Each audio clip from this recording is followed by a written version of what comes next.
just from pictures. So, I mean, Wes is the true specialist here, and he's also an awesome artist, so I hope you'll enjoy his demo. Tell me when you're ready, Wes. I hope you enjoy it too. Yeah. Cool. Yeah, I guess it's right. He's also, Wes, aka the 3D Ninja. You can find him on the forums. Okay. Hi, guys. So yeah, we'll go ahead and just get started.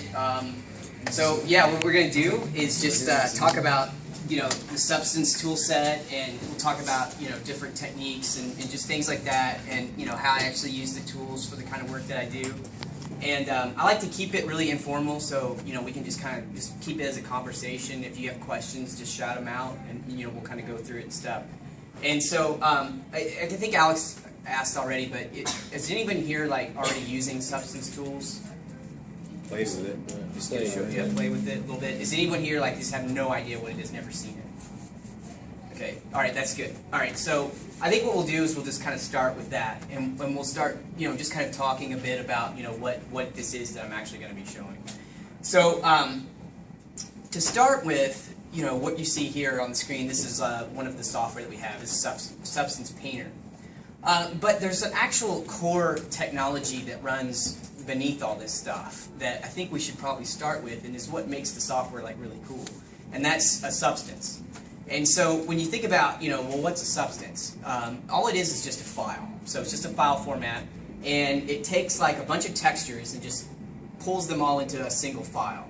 So you have maybe your diffuse, normal, specular, ambient occlusion, all these different types of maps that you would use, and they're all just compiled into a single file. And so, that's one thing that's kind of nice, that you can have this one file and you can easily take it different places. But the true power of that is that those different channels that we're talking about there, they actually comprise a material. So they describe the surface attributes of something. So you would say, well, I have a diffuse texture, a specular, a glossiness, and a normal. And so when you put all those channels together, you have a material. It describes, the surface attributes that you want to talk about. And so that's what we call a substance material. So you would have a substance material that describes something. So one of the things I'll show you here is I'll just open up one of our, this is called Substance Player. And so this is just a free application that we have on our website. And it's for just going in and just looking at substances and being able to export them. And so what I'm going to do with this is just use this as a demo so that you can see how it actually works, what a substance file is.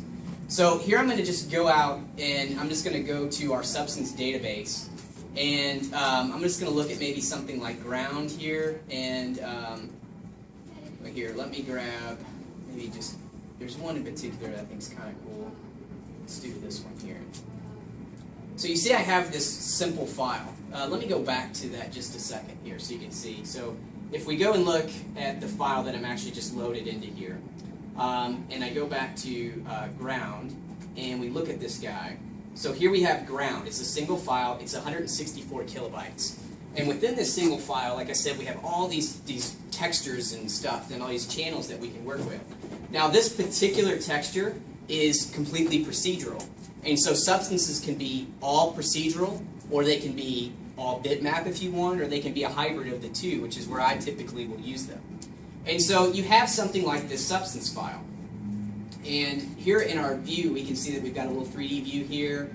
Here's our 2D view. And right off the bat, as soon as I add this substance file here, you can see that we'll have a diffuse texture, I have a normal, I have a specular, bump, height, and, well, there is displacement. It's very hard to see, but I'll talk about that in just a second. So we have these channels that are available to us. And then over here, we have some parameters. And so what's really interesting about this substance material is, as we've said, it's one file that has a bunch of textures in it. Those textures all together, all their different channels make up a material. So now we have this ground material. But where the true power comes to substance is that you can take this substance file and it's truly dynamic, meaning that you can resize it completely.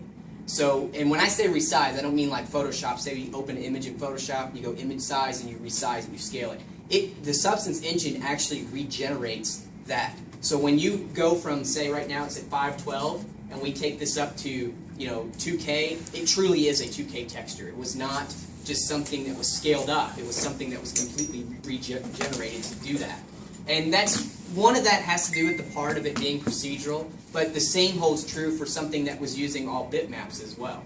So for instance, we could come into this drop down and you can see like, here I'll just resize this to 128. So here I'm working on a mobile platform. I've got my one substance file. You saw that the file itself was 164 kilobytes. That material is something that I can use inside of my game project. So think about having the ability to give users, new downloadable content, or having to get like that first level up and running really quickly. The ability to just generate those textures right there on the fly in the runtime, it saves the download package, or your texture package is what we call it. It's very, very small. So when the game or the level or whatever it is starts to run, it can hit these materials, and then it'll trigger the Substance Engine to regenerate these textures. And you can regenerate all the textures, some of the, just the diffuse if you wanted. It just depends on how you do that. So in the case of, let's say we were doing a mobile, we could say, well, 128, or we could pull this guy up here. Here's a 2K. So we could regenerate to 2K. So now we have a 2K texture from that same source. And the ability of substances to be like dynamically scalable like this, just in resolution, is very important to the core functionality. But there's more to it than that, than just being able to scale textures. We can also change the texture completely. So for instance, here's this little ground that I'm working on here, and we have all these parameters. So in this case, I could go to this guy and I could say, well, I would like to add some more grass to this. So I can either pull my grass out, or I can pull the grass in and I can have more grass to this texture. I can come over and I can increase the dirt amount.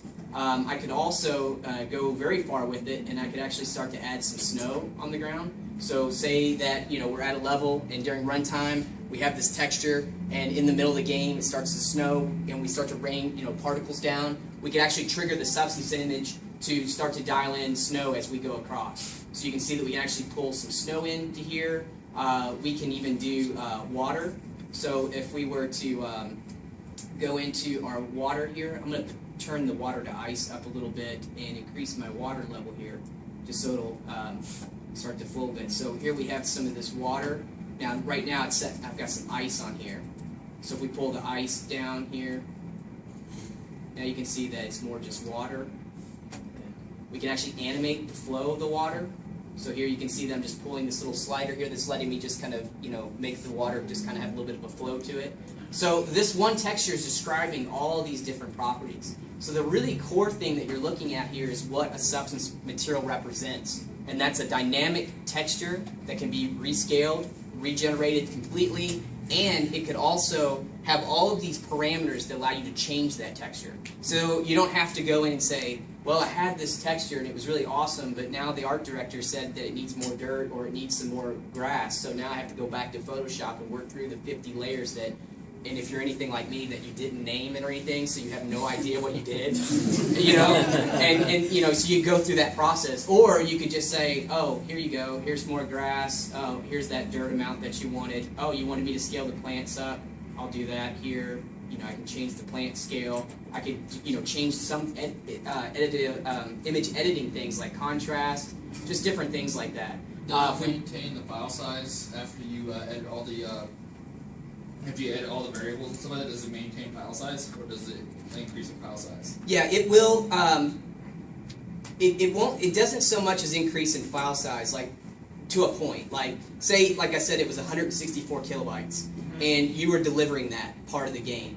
So those textures don't really exist until they're actually called upon. So once they're called upon and the Substance Engine generates them, then you do have the textures that are going to be stored in your texture memory, just like any other asset.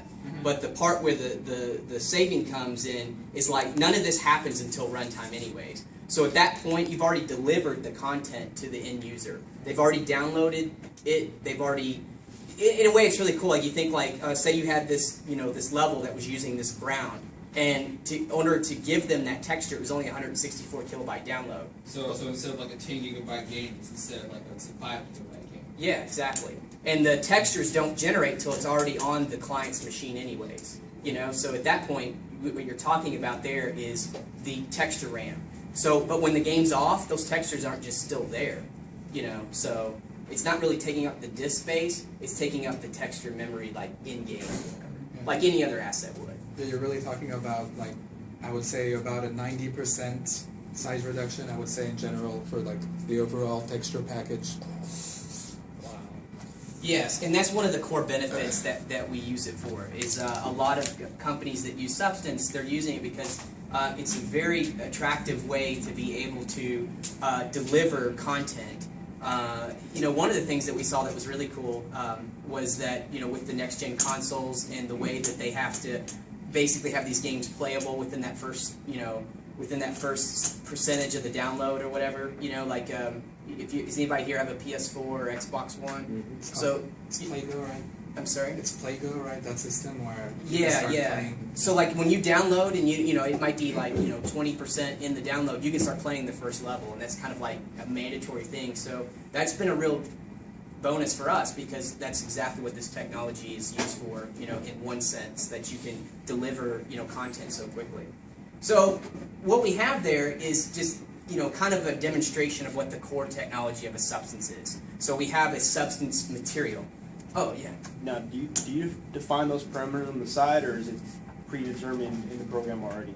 Well, it's predetermined in the program already for these particular substance files. I guess that's something you're going to show when we'll go to Substance Designer. Basically, this was built in a software called Substance Designer where you composite your textures and then you decide which parameters you want to expose after, like, when you go into Game Engine. So you're going to design the texture, like design parameters like water, ice, moss, Right. and then you're going to use that substance within an engine, like, or a DCC app like a Maya or Max, and you're going to be able to tweak it like in real time once you're in the engine. I guess you'll be able to explain that when we get to Substance Designer. Yeah, we'll show that part. But yeah, so like these are like just substances that you could go to like our site and just download, like almost like a texture library. You go out to such textures and buy like so many textures. We have a substance database with hundreds and hundreds and hundreds of these materials that basically that are pre-built. And at that point, these parameters are locked to that. But when you have Substance Designer, you create your own. Yeah. And so, yeah, you just do however that you want for that. But the substance technology, is what running under the core.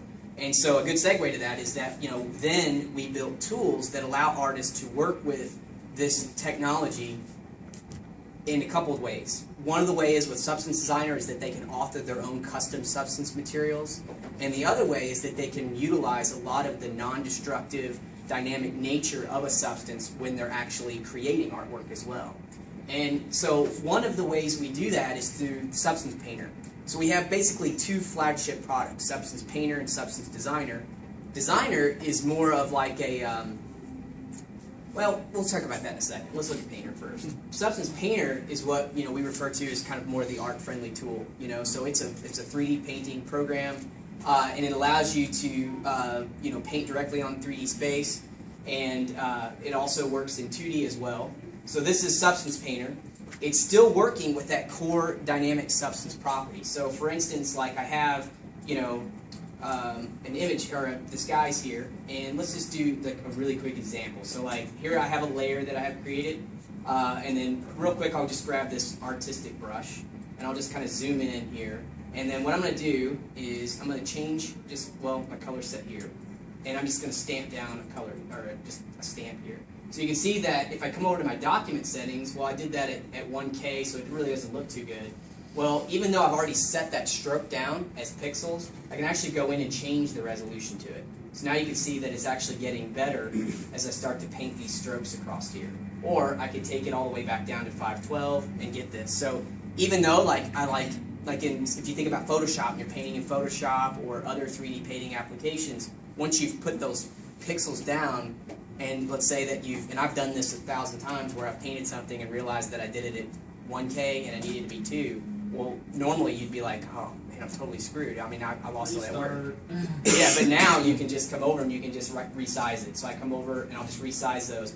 It goes through and it regenerates all the strokes that I've been working on, and it regenerates those. So I didn't just scale that document up. Substance Painter and Substance Designer both are 100% non-destructive. So you're never going to do something in the application that it's going to mess up the quality of your texture. So yeah, under the hood, it's recording every single action you're doing. So it's recording the brush stroke, the pressure, even the angle of the camera for certain types of brushes. And when you're upscaling or downscaling, you're just reprojecting everything, and that makes it completely non-destructive. And I guess you can show it as well later with the UV reprojection. Yeah, We'll get to that'll that. be another one. Yeah. Yeah. So, you're going through and then you're seeing kind of like some of that core technology of Substance here being applied as an art tool instead of a file format or a material description or whatever. Here we're seeing it as an art tool. And so something else that's really interesting is how Substance Painter and Designer are both, they're geared to work around the whole concept of working with a material. And that's a really good concept. I remember like when I was first texturing, I would always think of things as separate channels. So I'd think, well, I'm going to make this object, and I need to make, I don't know, wood. So I'd think, well, I need to paint a diffuse texture, and then I need to paint a specular map, and I just would always think of it that way. And maybe that's just me. Maybe you guys are like, oh no, we always thought of it materially. I don't know, but that's just the one way I thought about it. And it was always kind of like hard to think that way. So then, when I started using these tools, it was really interesting to think more in terms of working with a material. So, like, say we have this layer here, and in this case, I'm just going to come over to my shelf here, is what we have. And the whole UI behind Substance Painter is designed to be, like, very minimalistic and very easy to use. So we have these brushes. In this case, I'm just going to grab hold of a default brush, and then I have my layer stack here, so this works a lot like layers in Photoshop. And then I have just a tool property here. So really you have like your brushes, your materials, you have layers, and then a tool stack, and that's pretty much it. And then from there is where you actually start to utilize all these things. So in this case, I'm just going to close these guys up so you can kind of look at what I'm thinking about here. So I have this brush, and I'll come over to my brush, and I can change a few things here. Or I can expand this and change a lot of things like size, jitter, and all the things that you would expect from a painting application.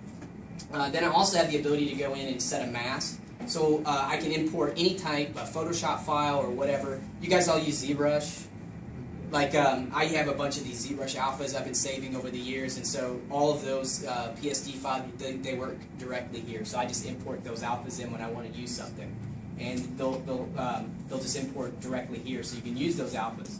And then finally, you have that concept of that material. So what Substance Painter does that's different is that it paints across all of these channels at one time. So it thinks of something as a material. So it's saying to me, if I come over here and I grab hold of, let's say, this copper. So as soon as I set this to copper and I start to paint here, you can see that I'm actually just painting across an entire material set here, and I'm painting copper. And I can move my light around, and you can see that, I'm actually painting a material. And so if we take a look at what that is, we're painting diffuse, roughness, and metallic.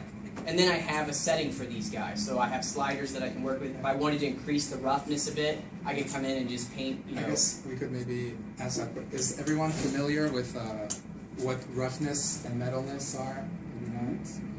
Is it Maybe you like could the explain that. dull Yeah, and that's what it is, shininess of the metal? Is that what it means? So basically, these are the channels for physically based rendering. So it's a technique that's being used right now for next-gen games, where like material will have the same response to light in different environments because it obeys like these physically based rules. So I guess maybe you can explain it, Wes, more in detail how it works on the maps. Like show the example with roughness and metals. I'm getting ready to go into that. Yeah. So the deal about Substance Painter is that we're working across all these channels at one time. So in that case, I painted diffuse information, roughness information, and metallic information. And as Alex was just saying, if we come over here to our document settings, you can see that here we have these specific channels.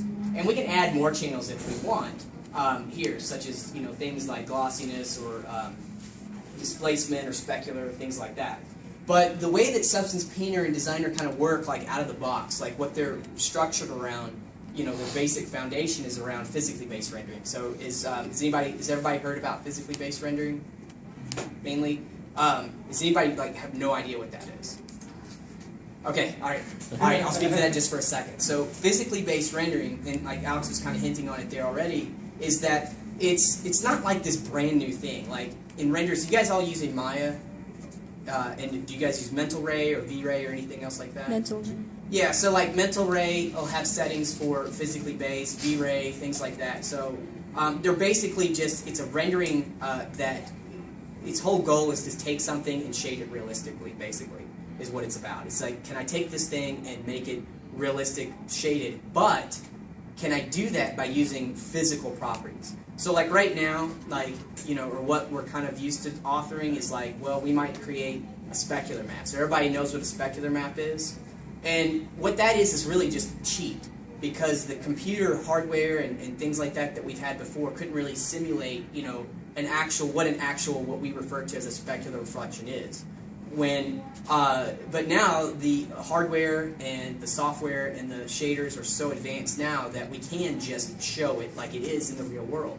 And so physically based rendering is about creating a render that's based off physical properties. And that's really good because it makes it, in a way, easier for us as artists, because it removes a lot of that guesswork out. So like if you were saying, well, I'm going to author this specular map and I'm going to try to make it look sort of like this. But with physically based rendering, there's very specific properties that you follow to make something realistic. There's physical laws that you follow, because if you bend those rules or you don't follow them, then your object's not going to be rendered realistically.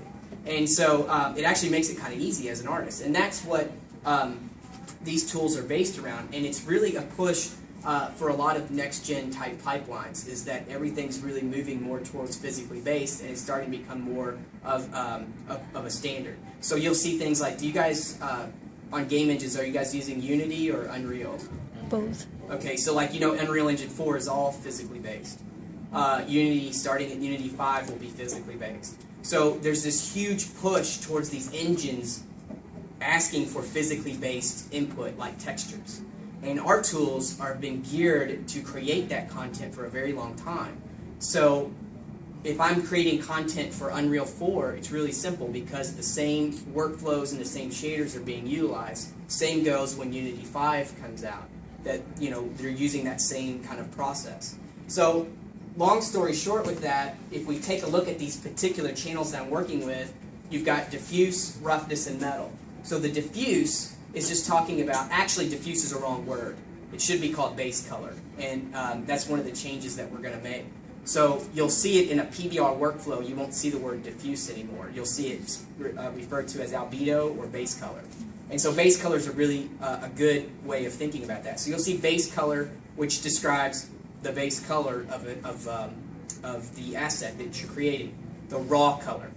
And so without lighting information, you know, so you're not going to like, I know tricks that we all used to do is like you take like your texture and you take like AO and you multiply it into the diffuse to give it some, you know, make it have some depth and things like that. But you don't do that in physically based, because that's not physically accurate. In a physically based shader, all you have to do is just actually supply an AO map and it takes care of it for you. So you have to think about it a little bit differently, but in the end it's really easy to author things, and it's quicker, and you can make artwork very consistent, because the maps have a specific workflow, and all the artists are using the same workflow. So like if you created a certain map for this guy, and then you brought it into a lighting setup, and it'll look right. And then if you change the light, it'll look right. So one of the things that as 3D artists that we've had to go with is like, you know, we have these different types of specular maps, and we'll light this, and it'll look really great in that really nice lighting that we set up. But as soon as we change environments, you ever notice it may not look as good, or you might have to tweak the lights a whole lot. And so with physically based, you don't have to do that anymore. It's like consistent in all lighting situations. So the main push of it is that it provides a consistent workflow for artists working together, and it also provides your artwork to look correct in all lighting conditions. So that's why it's being adopted so much. So in this case, we've got, you know, our base color here that we're working with. It describes like the base color. However, this color, in this particular sense, I'm painting copper here.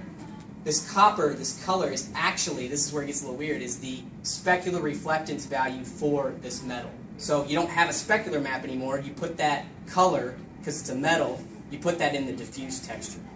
And then you have your roughness. So your roughness is just, you know, it describes like the micro surface of a material. So like, you know, little porous nature, whatever. So when light hits the surface and it hits like little cracks and dimples and pores and things like that, whatever it is, the porous nature of that surface, it scatters the light rays. So in this case, if we were to come in and increase our roughness a great deal in paint, you can see that we're just removing it doesn't look as shiny anymore. And then when we take our roughness all the way down and we say, well, this is a pure smooth, this is what we get here. So the point of this is that we're painting physically based materials, but we're painting full materials with that. And we're painting across all these channels at one time. So like another way of working with this is that I could create like a new layer, and in this layer I could say, well, I'm going to turn off my diffuse channel and my metal channel, and I only want to focus on my roughness. And I'm going to pull my roughness up a bit, and I'm going to come over to this brush, and I'm going to grab one of these, maybe one of these dirt masks. And now when I would come in, and I could start to just paint and rough this metal surface up. And so what you get here is a pretty realistic result very easily. And if we take a look at what's actually taking place here, if I hit C on the keyboard, I'll go into my channels. This right here, it says diffuse, think base color. This is the base color map that I just was working on. Here's the height. Well, we don't have any height. Here's the roughness map. I could also paint right here if I wanted to, or I could go into a split 2D view, and I could zoom in, and I could just start to paint roughness right here. That's crazy. And I can rotate the view, things like that. And so, or I could hit, here's my metal. So right now you can see that it's pure white, meaning this is totally metal. And so this is a PBR workflow. There's two ways of working with this. There's metal rough, and then there's spec gloss. They're both doing the same things, except honestly the metal roughness is a lot easier to work with than spec gloss. But in the sense you see how I'm kind of painting across these channels. So right now I'm just going to hit M on the keyboard to go back to my full material. What's also really cool about the 2D view is it's lit. So if I come in and move my lighting around in the 2D view, That's crazy. yeah, I can actually really get an idea of what that texture looks like in 2D. And so here you can see I'm just painting roughness across the model to create this roughed up metal point here. And so in this case, I only painted on the first layer, I painted, diffuse, metal, roughness all at one time. In the second layer, I just painted roughness. Then I could come over and say, well, I painted that roughness, I need to go back and change it some more. So I could actually set this layer into roughness. And so with that set to roughness, I could go in and dial that up and down and change blending modes on it, things like that, for that particular layer. Or I could have this layer and I could say diffuse. I could go back and just turn on diffuse, turn off roughness if I wanted to, and actually start to, this is going to be really wrong, as far as the metal workflow goes, but now I can paint diffuse on top of this, and if I wanted, I can pull this diffuse all the way down. But see, I'm not affecting my other layers, because even though we have this layer stack, and I think this is really cool, is it's a layer stack, but it's also, it's a layer for what I'm painting, so that's traditional Photoshop way of thinking, but then it's also a layer of all the channels in my document, and I can work with those individually as well. So it's super powerful to be able to do that. Like I said, I can go back to my roughness, and you can see that all this stuff is adjustable, and you don't ever change that. And so what we're doing here, like I said, is we're painting across a full material, working across multiple channels, and we're going in and we're able to tweak each one of these channels individually here. And so another aspect of this that's really powerful is the way that, like I told you before, with Substance in some of its core functionality of it being very non-destructive. So one thing I'm going to do is show you something else. Let me just open up a demo scene here that I did. This is, I think this is by far the coolest part. So if I come into here, let me just load this up.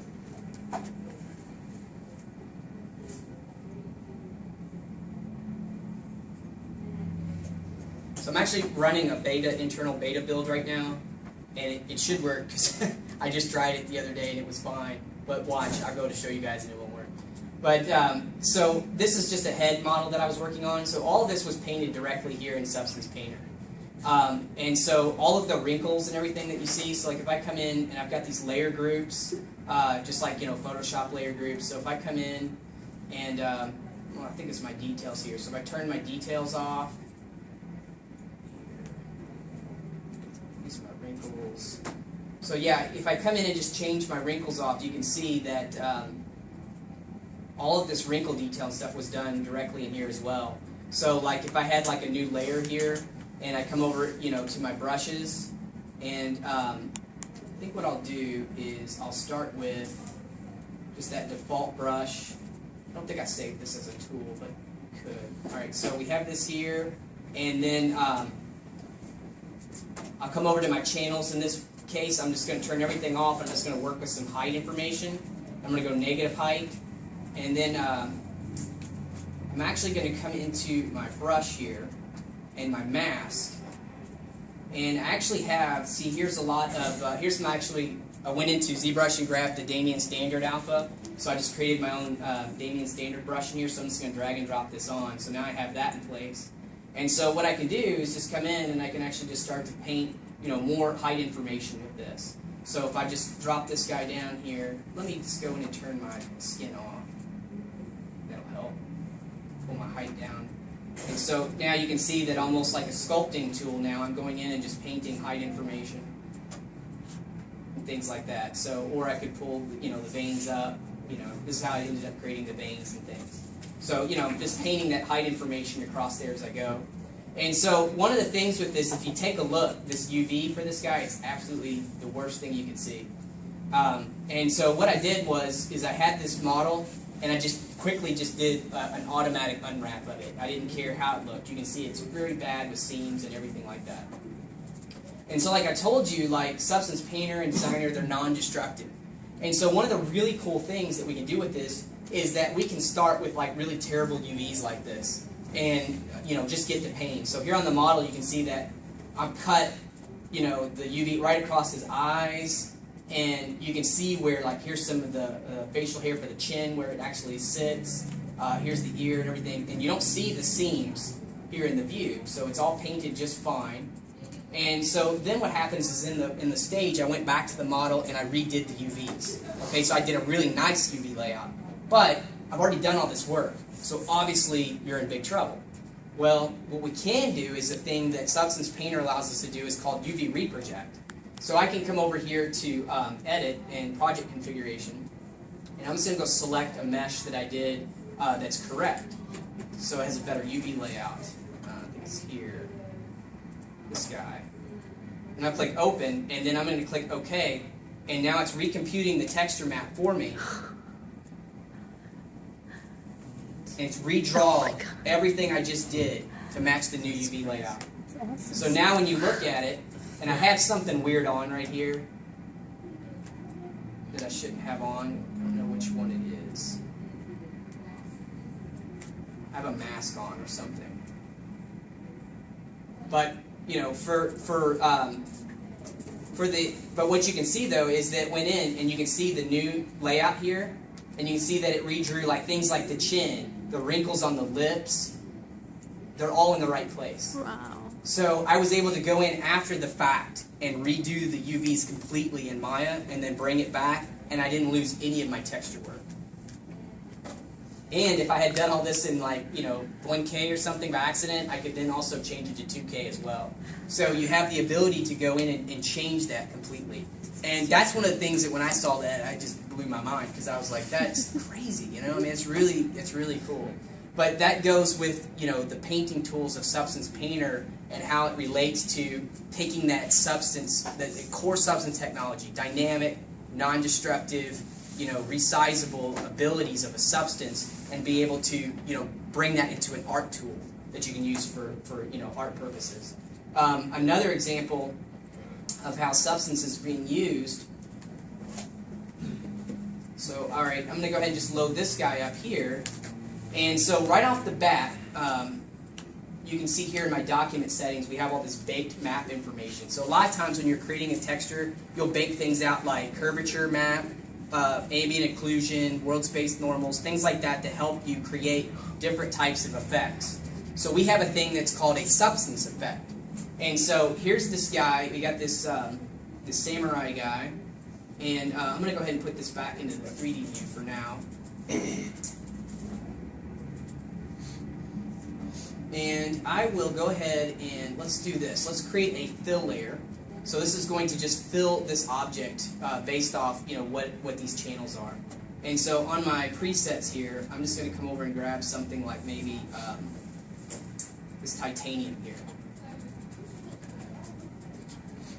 Okay, so I have this in place, and now what I want to be able to do is create a bunch of like edge metal damage and stuff like that. So what I'm going to do is just right click on this layer, and I'm just going to add a mask here. So I'll add a black mask to this guy, and then with that mask selected, so I can choose between the color or the mask. So with that mask selected, I'm going to come over here to substance effect, and I'm going to load in a substance effect. So here we have this one that's nice, this metal edgeware. So I'll grab metal edgeware here. And so right off the bat, it went and found the curvature and the ambient occlusion that I had supplied in the map, and it plugged it all up, and now I have some metal edgeware effect. So let me go in and start to change this. So I might say, well, here, let me dial in some grunge. Oh, I'll tell you what, the resolution's off. Let's go ahead and change this to 2K. So we'll recompute our map. Oh, that looks better. We can pull our where. So I can go in and change all this stuff here. You know, do I want to weight this based off the curvature, things like that. Pull some contrast in. So really easily, we can just go through and paint, these really cool. Well, I didn't paint anything actually. I would just, go in and I can just, based off a grunge map, and that this is actually a substance file. So here you have all these parameters, like I showed you with that first substance, that ground, that you had all these parameters. So this particular file, this metal edgeware file, that was created in another program we have, Substance Designer, and one of our engineers just created this effect to do this. And like I said, right now you have all these cool parameters that you can do to tweak this. So again, it's really awesome that you're not going in and hand painting this stuff to the point to where, like, if someone wanted to make a change, or if you wanted to, change, like, well, it's too grungy. You can imagine having to go in and change all that, for everything, all those different layers that would have to affect. You don't have to worry about that right now. So another aspect of that, we'll just turn that layer off here. And of course, with that sort of effect, you can paint on top of it, and erase some details, add some details. I mean, some people can be put off by the whole automation of it, but if you can do it in a hybrid way where you would start doing a first effect, and then you can paint, erase over it, and really get the artistic style that you want. So really a great way is just to mix the two. So you're going to gain a lot of time starting with the effect and then tweaking it to the results you really want to obtain. Yeah, a good example. Right now I have this mask selected and I want to tweak this a little bit. So I grab this dirt brush. Well, it looks really soft. These masks that we have supplied, they're substances as well. So that means I can come in and change this. So right now you see that it's soft. Well, I'm going to change its hardness. So it's actually changing the shape of that. And let's see, I'll change the shape here just a little bit more to that. And I'll just bring this down. And then I'm just going to paint some mask information to this. So I'll paint this up white. And now I can come in and I can augment this as well. So now I'm just painting in more of that underlying metal material. So what we have here is a layer of this color that's metal, and we're actually just, underneath of that we're putting, we're actually almost physically taking this brush and scraping away like the paint layer to reveal the metal underneath of it. So now I'm coming in and I can augment, what I had just done, with that substance. And so as I start to move across, you can see where it's actually reflective. So if I, paint this whole area right here, you can see where it's reflective across that as I go through. And so now were all those parameters defined in, like a custom, the designer program the same way that you did with any kind of other texture you had before? Yeah. You can make, these are particular to, what that effect does, but you could do anything you want. Like you can create anything. And I'll show you Substance Designer, I'll show you a couple examples of how you would create those parameters. It's like really super simple. So you can build it from scratch? Yeah, completely from scratch. So, here we've gone in, we've created this effect here. So Substance Painter is the tool that is, like we call it, the most artist-friendly tool. You import in your model, you're just physically painting directly on top of it, or you're painting in the 2D view. You're utilizing substances to create various effects and things like that. And then our other tool, Substance Designer, is I refer to it more as like a pipeline tool. So it allows you to create full textures. It's a complete texturing package as well. But it also, you can create substance materials. You can create utilities and tools and all kinds of things. Like for instance, this edgeware, it's like a utility. It's something that I would use to create other textures with. So you can create your own tools with it, which is pretty powerful. So, I'll go in and start showing you what that looks like now. So here's Substance Designer, and I'm just going to load up a project real quick. Grab this guy. So Substance Designer is very much like Substance Painter in the sense that you can go in and you can create, or basically you're working off these material workflows, so you're thinking about materials in mind. You're also working with physically based as well. So here inside of Substance Designer, I have a 3D view, I have a 2D view, which shows me my map, and then I have a graph. So instead of using a layer-based system, Substance Designer works off a node-based system. So you're like compositing. Has anybody here used a compositing program like Nuke or anything like that? Yeah, so this works very similar to that. It's like a compositor. And so I always, instead of, I don't know, it's always referred to as like you're compositing your texture, you're working on a node base like that. And it's actually a pretty easy way to work. Let me go ahead and just grab my mesh here that I have. So I have this little crossbow. And I just imported this into the project. It's just an FBX. And now that I have this guy in here, I can start to view it here in my view, my 3D view. Right now, I'm using, let me just pull this down just a little bit. That's that song, right? Yeah, and so right now I have some post effects that's working on here. I keep pulling that off. All right, that's fine. So let me just come over here to my depth of field that I have, and I can turn depth of field on and off. For now, let's just go ahead and just turn it off. And I can work with, you can see that right now it's starting to do some bloom and glare and stuff like that. So this asset right here was completely authored and created right here in Substance Designer. And so the way you do that, like I said, is you're just going to build up a graph. So you'll have some textures here that you can import. So like I said, it could be completely procedural, or it could be all procedural based, or it could be bitmaps that you import in. They could be, you could start in Substance Painter and paint on the model and create some default kind of materials. And then you can export those maps and bring them right into the Substance Designer and work with those. So it doesn't have to be all procedural. And most of the time for me, it isn't. I mainly use bitmaps. So in this case, what I'm doing here is I'm creating a couple materials, which are these little nodes right here. And so if we take a look at that, let's just come over here to this guy here. And I'm just going to right-click on this and open a reference of that. So it looks like this graph here. So to start, it's just a texture that I imported. I just found online. It's just a wood texture. And then I go through and I add like a little node here that lets me transform 2D. So it lets me scale and rotate. It's like the transform tool in Photoshop. And then, it being node-based, I then go ahead and derive all of my outputs. So right now I have this diffuse output here, which gives me this texture. So this is actually my base color. Then I have a normal map. And then here I have a roughness. Now this isn't metal, so there's no metal channel to that.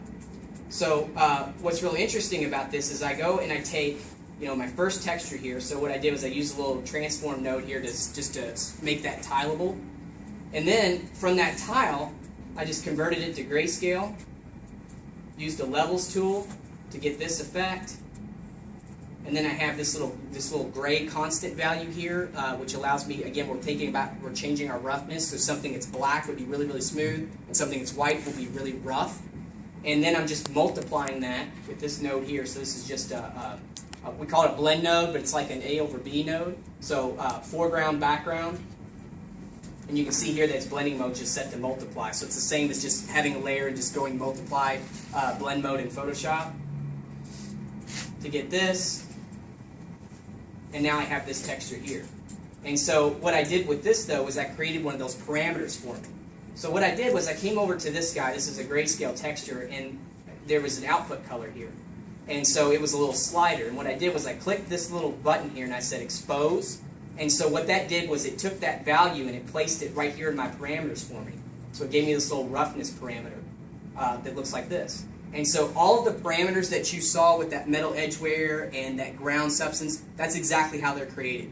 You go find whatever it is that you want to control, you just right click and say expose, and that's it. That's all you have to do. And so then that parameter, no matter what it is that makes up that texture, is accessible to you in Unity, Unreal Engine, Maya, Max, whatever program that can take a substance file natively. So you can work with those parameters. So even on a very simple level, you could use Substance Designer to create a modular texture. You could go in and you could bring in things like your diffuse, normal, spec, or metal rough, whatever you're working with. Maybe you got those online somewhere. Maybe you already have them as part of a texture library. You could just import them in here into Substance Designer, set up a few operations like maybe add a levels node. If I came over to this levels node, it gives me a histogram. I can actually expose this histogram so that when I go into Unity, I have a histogram that allows me to tweak the exact levels for my grayscale image. So then I do that a lot of times because then I don't have to go outside to Photoshop or anywhere else to tweak a map. Like if I go in and I say, well, I needed to make that map a little bit more intense. So I just have these parameters. I'll just pull the sliders and now I just did that photo manipulation or that photo editing right there inside of Unity because it was a substance material instead of having to go back out. So it's real simple. You just come into your values and you just right click and you say expose and that's it. That's all you got to do and it's ready to go. So in the case of this guy, that's what I did. I made a little tool for myself. So if I come back over to this guy, so again we said it was a diffuse, a normal, and a roughness. All these guys, this counts as one material. So I just designed this up myself on how I want it to go. And then once I have that material, it's just sitting here as a graph, like this here. I just drag and drop it right into here. And now when I look at this, I have some values here. So if I double click this guy, I can load it here into my view. And let's do this real quick. Well, here, I'll keep it like this. Let's zoom in onto the wood. So I have this guy selected, and now I have that little roughness slider. So if I pull this all the way down, I can make this really smooth with just one slider button here. I can make it not as rough and more prone to reflective than it is if I were to make it really, really rough. And so I can do that here with just a simple slider control. And again, it was just right-click, expose, and that's all I had to do. And so now that level's ready for me. And so if we look at these nodes, we're calling these materials. So here's the material. If I hit 2 on the keyboard, it'll expand it. So this single node is actually working across diffuse, normal, roughness, and again, we didn't really have a metallic channel there, but it's metallic. So all these channels, they get bumped down into one thing. So now I'm working just in this one case. I have this one image, or this one thing, that's actually a bunch of channels, 4 channels for this one thing.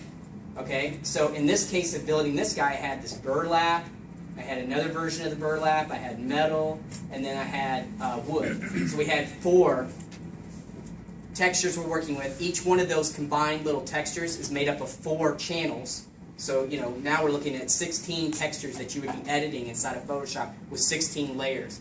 Now I go in and I pull them into this little blending node here that uses a color ID mask that looks like this. So this right here, I didn't have to create this. I just had to do a bake. Speaking of, the Substance Designer handles all this integrated baking. So if I wanted to, I could just right-click on my model here, and I can say Bake Model Information, and then I can come in and I can bake any of this information. Curvature, color map for mesh, so if you use ZBrush and you have vertex color or polypaint, you can import in the polypaint and bake it right into a map inside of here. I can bake ambient occlusion, height maps, or displacement maps, normal maps. All these different types of information can be batch processed. So I can say, well, now give me a color map, give me a height map, and come in here and give me a world space. And so I can do all these, and then when I hit go, it would bake all these maps for that one asset, all in one operation like that. And what it does is it spits them out right over here in your resource folder. So like right here, I have this resource. So what I baked was this color. Let me grab this here and attach it for a second. Can you also bake that information in Painter as well? You can't yet. Okay. Yeah. I guess I won't say anything else, but yet. Okay. But so yeah, right now we have this integrated baker, and it works, right here inside of the designer. So here's the ambient occlusion that I baked. Normally you're going to do this maybe inside of Maya. A lot of people use XNormal. You have all these different tools that you're having to use. So we'll just use it right into here. I can even bake masks. So here, if we take a look at this, I just used, I baked a mask here that in my UV set, this is only the areas that are only metal. Here's the areas that are only wood, and I use those. So once I have all these materials together, I'm now going to blend them. So, these 4 different materials, each with 4 channels, so we're talking about 16 textures. Can you show us maybe really quickly how they work, how the bakers, like how fast it would take to bake those maps from the mesh? Unless you don't have it, that's all right. I don't think I have the Okay, no high-res problem. mesh in there for that. But yeah, that is one point. They're very fast bakers too. They're GPU accelerated, and so they're super fast. So far in all the testing, they're the fastest bakers that we've seen with all the other bakers we've been testing against.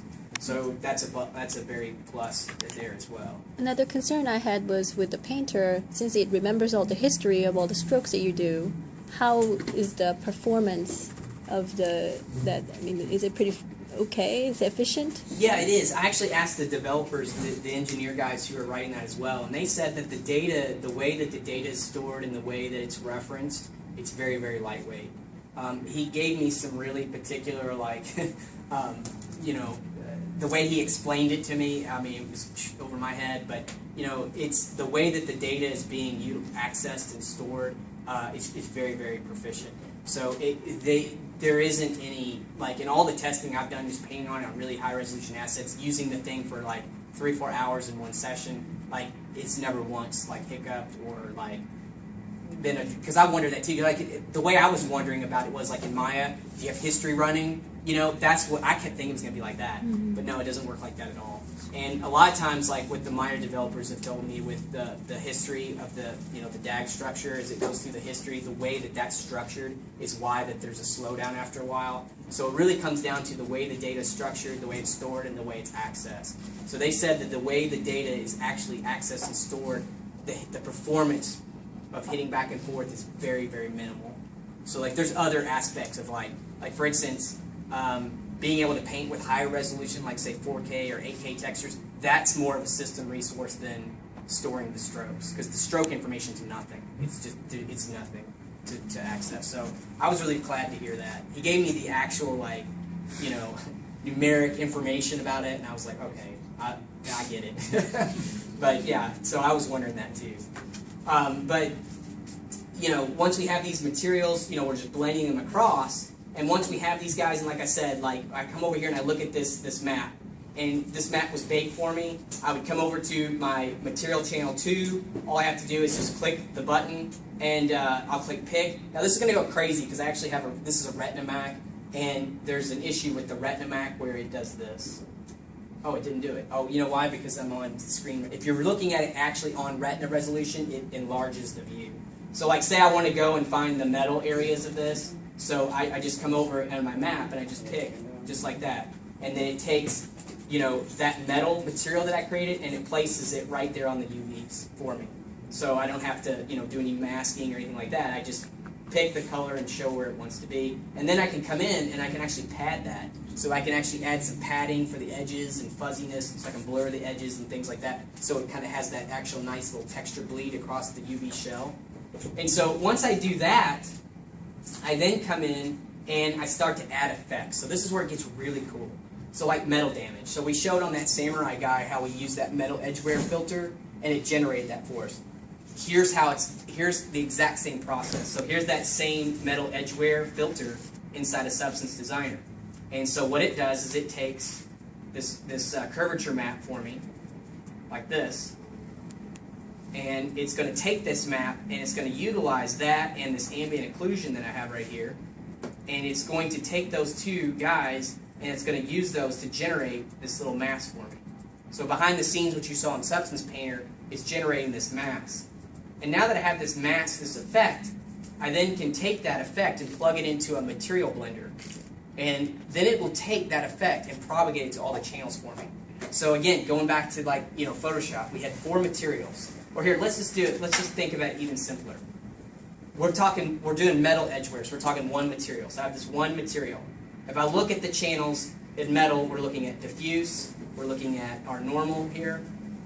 Zoom in on that. We're looking at a normal, a roughness, and a metallic. So that's 4 texture maps that I'm working with. And I want to add this grunge effect to it. So if I add this metal edgeware effect, that means I have to operate in Photoshop on 4 layers.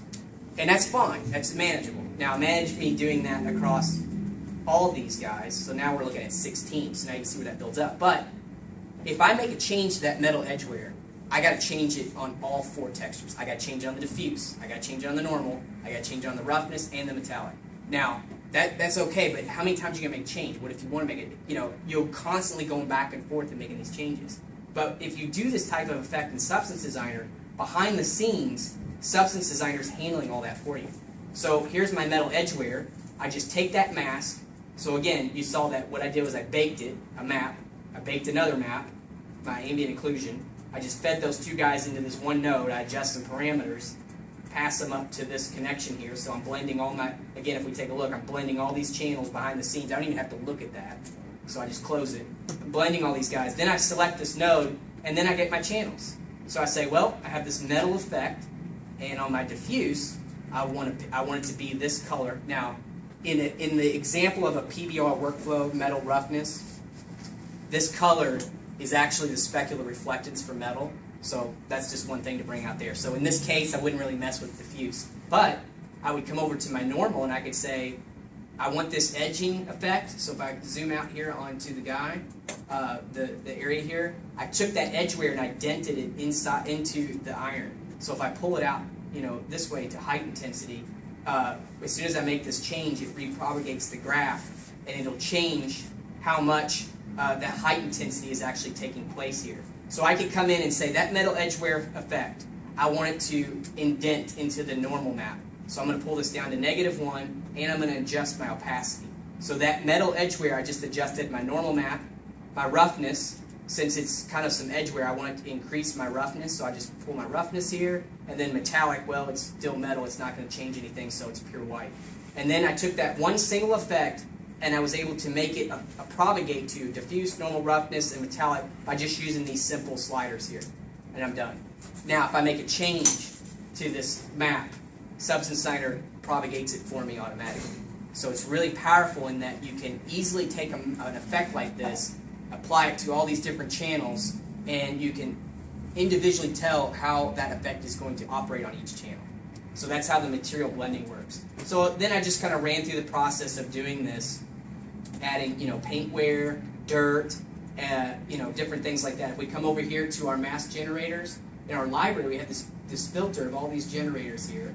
So if I take a look at these guys, let me just pull this down to small icons.